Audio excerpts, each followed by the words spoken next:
स्मरान्तकं पुरान्तकं भवान्तकं मखान्तकं गजान्तकान्धकान्तकं भ्रमन्तकान्तकं भजे। जयत्वदभ्रविभ्रम भ्रमद्भुजङ्गमत्तिस्वत् धगद् धगद् विनिर्गम कराल भाल अव्यहार। धिमित् धिमित् धिमित् ध्वनं मृदङ्गतुङ्गमङ्गल ध्वनिक्रम प्रवर्तितं प्रचण्ड ताण्डव शिव। दृशद्विचित्रतल्पयोर्भुजङ्गमौक्तिकस्रजो गरिष्ठरत्नलोष्टयो सुहृद्विपक्षपक्षयो ऋणारविन्दचक्षुषो प्रजामही महेन्द्रयो समप्रवर्तमन्नयं कदा सदा शिवं भजे। कदा सदा शिवं भजे। कदा सदा शिवं भजे। ओम नमः शिवाय, नमः शिवाय, नमः शिवाय। बोल शंकर भगवान की जय। भक्त वत्सल महादेव की जय।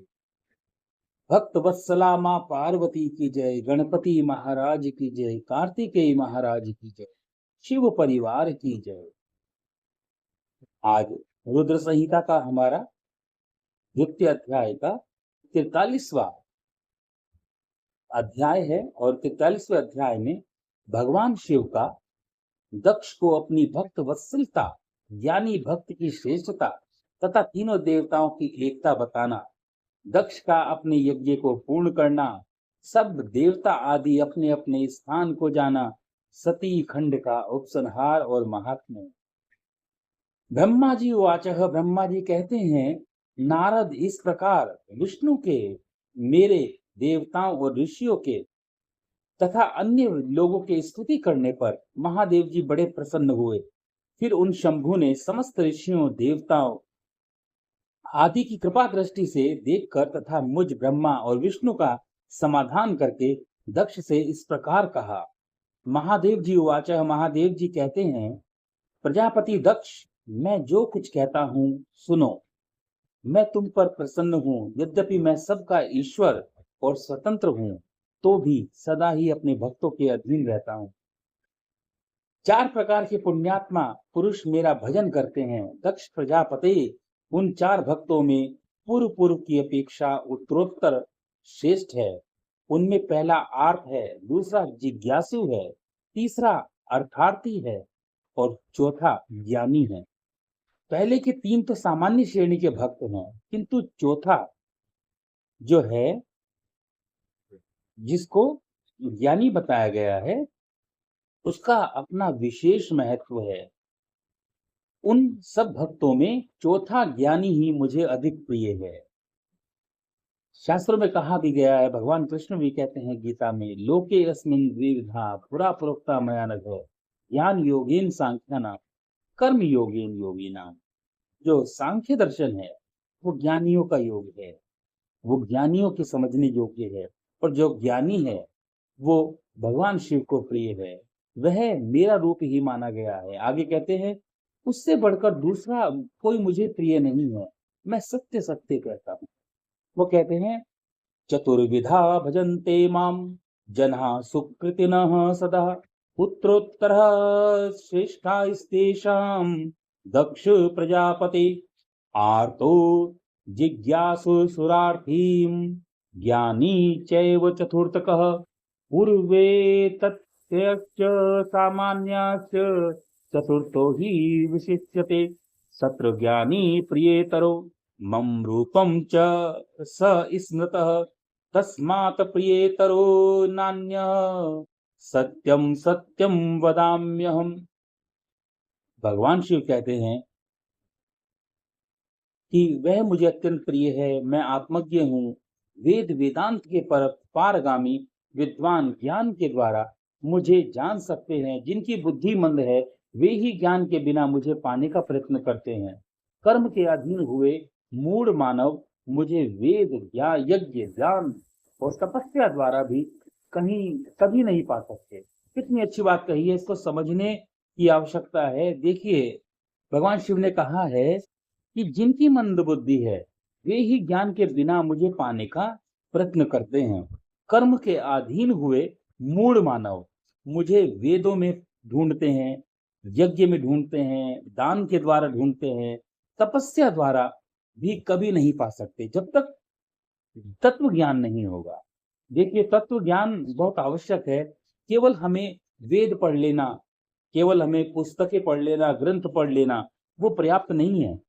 केवल हमें यज्ञ कर देना, वो भी पर्याप्त नहीं है। केवल दान को कर देना, वो भी पर्याप्त नहीं है। तपस्या में बैठे हैं, माला जप रहे हैं, लेकिन माला जपने का जो आत्मिक ज्ञान है, जो ज्ञान है, वो यदि भीतर नहीं जगा, या आंखें बंद करके मूंद के बैठे हैं, तपस्या कर रहे हैं, तो तपस्या नहीं है, वो केवल आंखें मूंद के बैठे हैं कि जिससे कि प्रकाश ना आए। तो इसी तरीके से तपस्या द्वारा भी कभी नहीं पा सकते। तब पा सकते हैं जब हमारे ज्ञान चक्षु खुले, जब हम स्वयं को पहचाने, जब हम समाज को पहचाने, तब हमारे ज्ञान चक्षु खुलते हैं।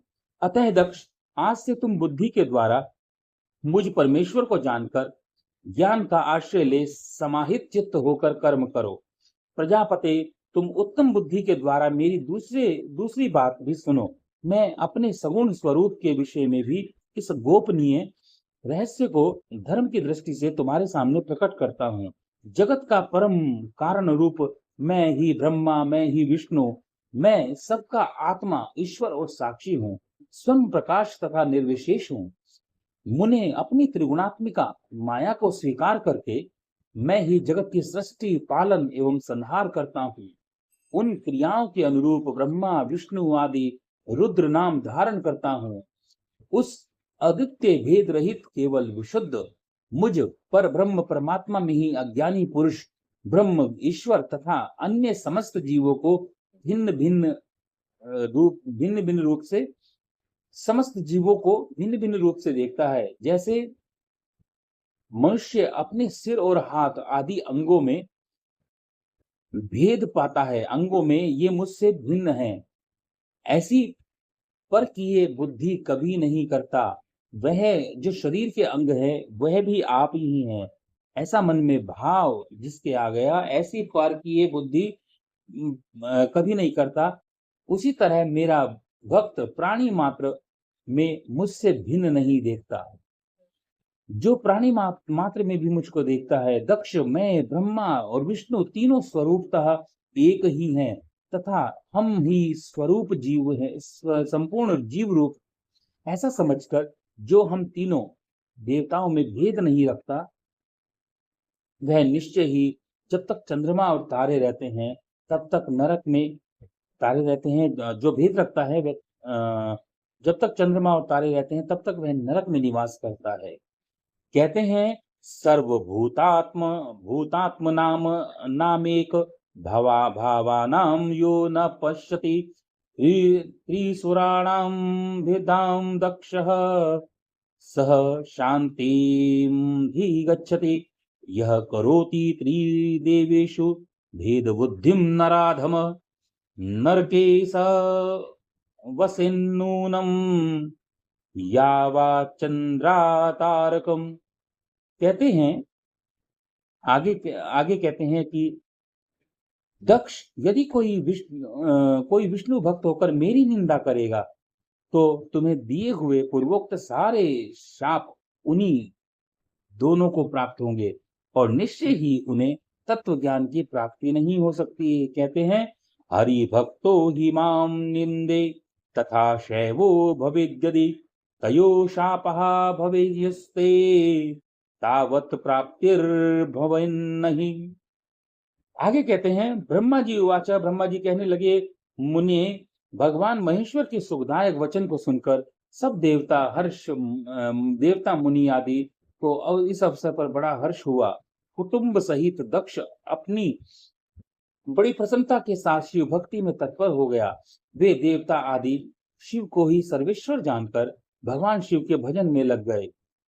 जिसने जिस प्रकार परमात्मा शंभु की स्तुति की थी, वे उसी प्रकार संतुष्ट चित्त हुए। शंभु ने वर दिया। मुने तदंतर भगवान शिव की आज्ञा पाकर प्रसन्न चित्त हुए। शिव भक्त दक्ष ने शिव के ही अनुग्रह से अपना यज्ञ पूरा किया। उन्होंने देवताओं को तो यज्ञ भाग दिए ही शिव को भी पूर्ण भाग दिया।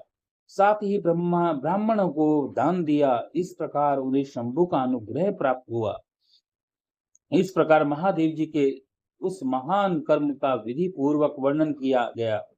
प्रजापति ने ऋषित्वजों के सहयोग से यज्ञ कर्म को विधिवत समाप्त किया। मुनीश्वर, इस प्रकार पर ब्रह्म स्वरूप शंकर के प्रसाद से वह दक्ष का यज्ञ पूरा हुआ। तदंतर सब देवता और ऋषि संतुष्ट हो भगवान शिव के यश का गान करते हुए, यश का वर्णन करते हुए अपने अपने धाम को चले गए, अपने अपने स्थान को चले गए। दूसरे लोग भी उसी समय वहां से सुखपूर्वक विदा हो गए। मैं और श्री विष्णु भी अत्यंत प्रसन्न हो भगवान शिव के मंगलदायक सुयश का निरंतर गान करते हुए अपने अपने स्थान को सानंद चले आए। सत्पुरुषों के आश्रय भूत महादेव जी